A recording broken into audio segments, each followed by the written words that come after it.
As a director, you're literally the leader of the set. You get blank canvases of sets, and then you see them transform into something magical. Every day is different. Some days are easier than others. Some days I would just fly. If anyone knew what went into a 44-minute episode of television, you'd be amazed. Super beautiful. It's a music room, so whatever, if Mary Lou will gaze over there. Here we are. I'm going to attempt to do a scene in the wintertime on a beach with Stefan and Valerie. I'll do my best not to ruin it. But it's Paul Wesley in a t-shirt on the beach. What could go wrong, you know? Valerie can do the spell. He gave me pills. Why did you release Raina Cruz? Give me the scar now!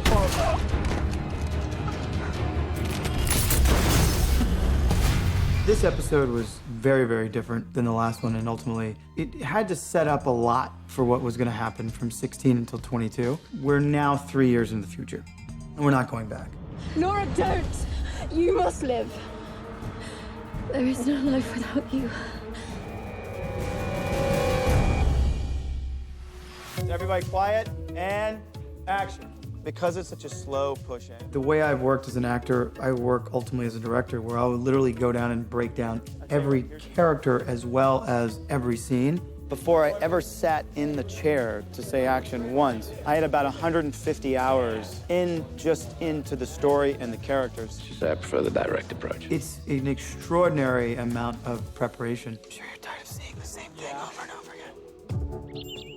When I look at actors that direct or directors that act, either way you shape it, you look at guys like the Clint Eastwoods of the world. You go back and watch any of those films and you think, wow, how did these guys do it? Liz, will you take your look over to here, to him? Or like you were going out. Now back to Paul. Coming to the actors as an actor, you're sort of at an advantage because you're one of them. Paul and I can look at each other and say one word to each other and know exactly what we mean. All right, have fun, brother. The shorthand, it works well. We are looking for ways to get rid of a mystical scar. That's right. It links me to a crazy woman. They did such a great job with this set. All I want to do is put my feet up and crack a beer. The odd thing is that we're now shooting this really beautiful, super warm beach scenario, and now there's a winter Goliath storm coming in about to dump snow on us. So today we're shooting a scene. We're starting off in the Mystic Falls High School hallway. We are doing a scene with Bonnie and Enzo. That's the start of our day, which is at 3 p.m. We are then moving to the exterior woods, which is located here at our stages. When Bonnie wakes up, she's going to be Raina 2.0. I don't want to hurt you. If waking up means killing us, she'd rather just slip away.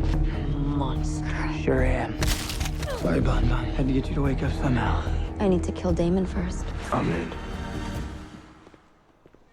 I'd say it's a very Bonnie-heavy episode. She is fighting this inner urge inside of her to become a huntress and basically kill all of her friends.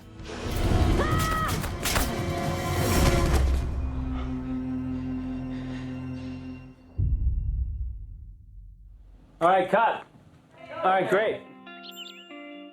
I've always wanted to be a director. When I watched movies, directing was the thing that I noticed as opposed to acting. I did a pilot. I remember just telling the producer, you know, if this show gets picked up, promise me season 3. If you thought that was a hint, you were not paying attention. So it had always been on my mind that if I got a show on air for long enough, I would direct. Don't you think it would be kind of interesting to have a 2-shot of her having this conversation with Stefan sort of out of focus in the background? Yeah, get that. I think we should get that. Let's just roll right now. You know what I'm saying? Got it.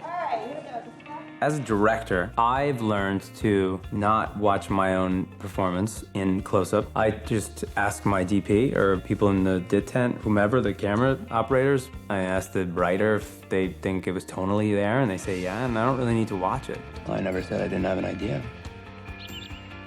I was the first actor to direct, and I just wanted to sort of break the ice and make sure that they knew it was going to be a team thing. Then you go. Right. You know, I wrote all the actors a letter. I just said, hey guys, I really, want you to know that I need you. Thank you for bringing your A game. But now I think they're more comfortable with me directing, and I'm more comfortable. so as long as we see the music room, you know what I mean? Time is precious on any show, but you can plan. But we also do improv and wing things in the sense that We put up a camera and we see how it looks, and if it looks great, we go with it, you know, and I think at the end of the day, if you aren't open to something new and magical happening, then you are kind of limiting yourself. And action! There are so many facets of this business that allow you to really exercise different muscles. You run into a lot of roadblocks if you can't be appreciative of every single component on a set. Keep it rolling, keep it rolling. Mike, I like that hinge. Maybe go to him at the end, okay? Thank you, guys. It's pretty incredible. I try to have it all.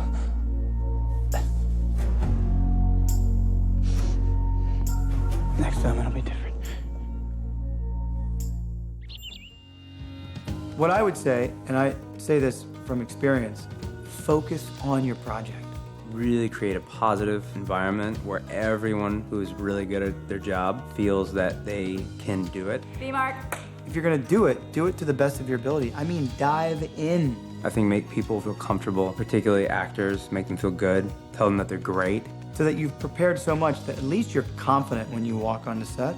And that way you get the best out of people. Keep it fun. What made this show was not effects. It was just putting cameras in front of actors and letting them do their jobs. And it was a really great experience. I'm always grateful that they allow me to do this. It's nice to feel like you achieved a dream that you always wanted. I feel like I've won the respect of people that I personally respect as well. If I can continue to do this, I'll be an extremely happy man. Well, that is it, guys. That is a wrap on the day. That's a wrap for today. I hope you guys enjoyed a little slice of our world. I really hope you enjoyed it, and I hope I didn't make a complete idiot out of myself. Thank you.